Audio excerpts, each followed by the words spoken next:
In track and field, if you want to improve your start from the block, what are some of the things you can do? In this video, we're going to talk about just one aspect of that, and that's your reaction time.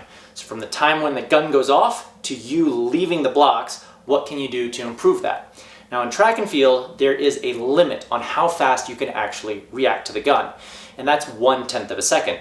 And the reason why is it's supposed to be physiologically impossible to react any faster than that, because it takes time for your ears to hear the gun, then for your brain to process the signal, and then for your brain to send another signal to your muscles to actually fire and get you to leave the blocks. So the goal is to get as close to 1/10 of a second as possible. Now, as viewers of this channel know, I am a B- sprinter. I don't have that top end speed and I don't have that final finishing power. But I think my starts are entirely respectable, and all through the Olympic training sessions when we were working with the official starters, all of my starts were 0.14 seconds, from 0.141 to 0.149. Okay.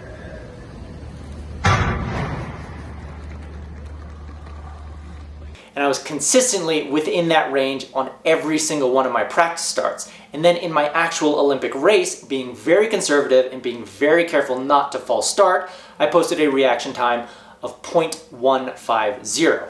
And that time is actually faster than 6 of the 9 guys in the Olympic finals for the 100-meter dash.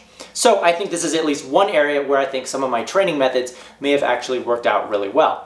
So I'll take you back to a video of Hawaii where I was doing a training camp, and by training camp I mean training solo by myself with no coach, and I'll show you one of the methods that I use to help get that fast reaction time.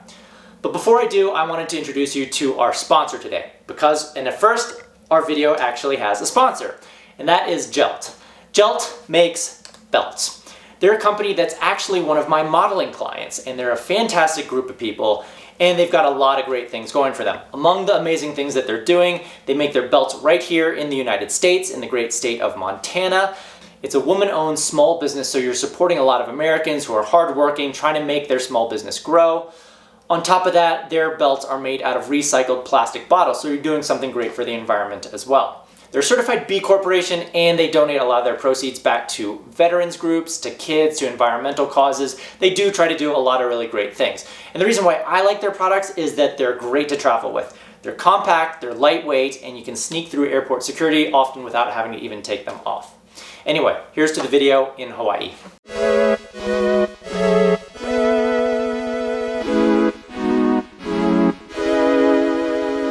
100-meter dash, reaction times are essential. How do you practice that if you don't have a coach around and you're training solo? One thing I like to do is get in a 3-point stance, take a shoe, throw the shoe up, wait for it to drop, and then react to the shoe as it hits the ground. That way you have a sound, you have an audible cue, and you're able to react off of it. And that's how you practice reaction times. Of course, you don't need to use a shoe. You can use anything that makes a noise. An aluminum can or a plastic bottle weighed down with some stones would work well too. But by using a shoe, which is quieter than a can or a bottle, you're not just working on your reactions, but you're working on sensitivity training. You're getting your ears and your brain accustomed to a sound much quieter than a gunshot, which provides its own kind of neurological training for your brain.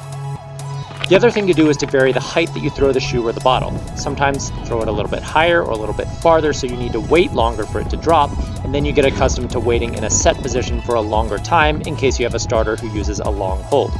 But the important thing is to react to the sound and to be perfectly still up until the time where you explode out. Beyond that, all the basics of a good start apply.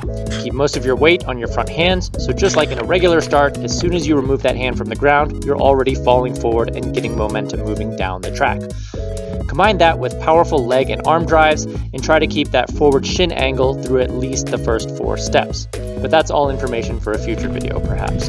It's not perfect, but in a pinch, when you're training solo, that's how you can practice reaction times. Happy training.